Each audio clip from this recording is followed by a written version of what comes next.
আসসালামু আলাইকুম রহমতুল্লাহি বারাকাতু। চলে আসলাম মহিপুর হাজী মহসিন সরকারি কলেজের মাঠে। দিনের প্রস্তুতি চলছে মাঠে। তো চলুন হাবিব ভাইয়ের কাছ থেকে কিছু শুনি। উন্নয়নের কিছু কিছু কাজ হয়েছে এই মাঠের, সেগুলো আমরা শুনবো তার মুখ থেকে। আসসালামু আলাইকুম বন্ধুরা, সবাই কেমন আছেন? তো আমি আবারও আসলাম আপনাদের মাঝে যে আমাদের এই মহিপুর কলেজ মাঠের বিষয়ে কিছু কথা বলার জন্য। আপনারা দেখবেন যে পাঁচবিবি যত খেলার মাঠ আছে তার ভিতর একটা মাত্র মাঠ, যেটা মহিপুর হাজী মহসিন সরকারি কলেজ মাঠ। এই মাঠটা উন্নয়নের দিক দিয়ে সেরা, উন্নয়নের দিক দিয়ে সেরা। আর এই মাঠটা আপনারা দেখতে পাচ্ছেন যে পিচটা আছিল কেমন ছিল, আর আমরা নিজে হাতে এই পিচটা নিজে হাতে আমরা এরকমটা করছি। আর সামনে টুর্নামেন্ট চলে আসতেছে, আপনারা জানেন যে প্রতি বছরে একটা করে টুর্নামেন্ট হয়, 2টা করে টুর্নামেন্ট হয়। তো সেই দিক তাকিয়ে আবার নতুন করে একটা টুর্নামেন্ট আমরা আয়োজন করছি।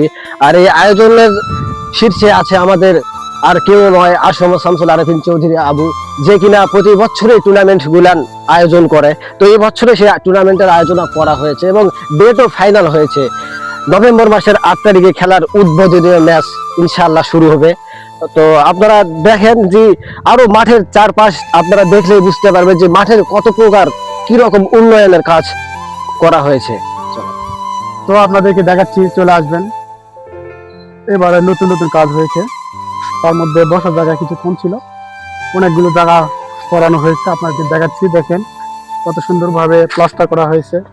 এগুলো ছিল না, লোকজনের অনেক অসুবিধা হতো। নতুনভাবে এগুলো কাজ সংস্কার করা হয়েছে, দেখতে পাচ্ছেন। আরো অনেক কিছু করা হয়েছে, আপনাদেরকে দেখাচ্ছি। দেখতে পাচ্ছেন কত সুন্দরভাবে বাঁধানো হয়েছে, উপরে টাইলস দেওয়া হয়েছে।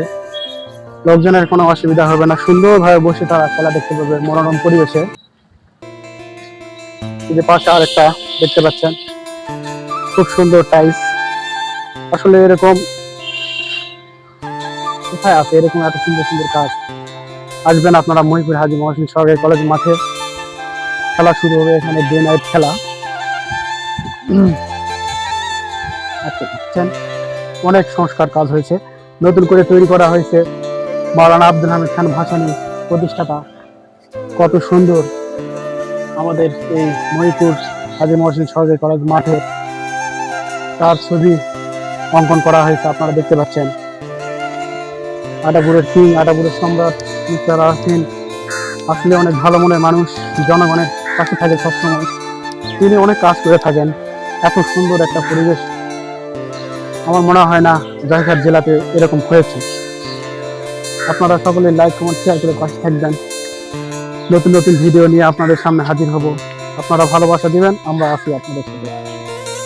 আর এইদিকে তাকালে আপনারা দেখতে পারবেন যে তিনি এই মাঠের সিকিউরিটির জন্য অনেক কিছুই করেছেন। এই যে দেখতে পাচ্ছেন ক্যামেরা, হ্যাঁ এটাই ক্যামেরা, শুধু একটা নয়, আরো কয়েকটা ক্যামেরা লাগানো আছে। তবে ওগুলার ভিডিও আমি আপনাদেরকে হয়তো আজকে এই ভিডিওতে দিতে পারবো না, কারণ ভিডিওটা অনেকটা লং হচ্ছে। তো সামনে আরো ভিডিও আসবে, আপনারা আমাদের পাশেই থাকবেন।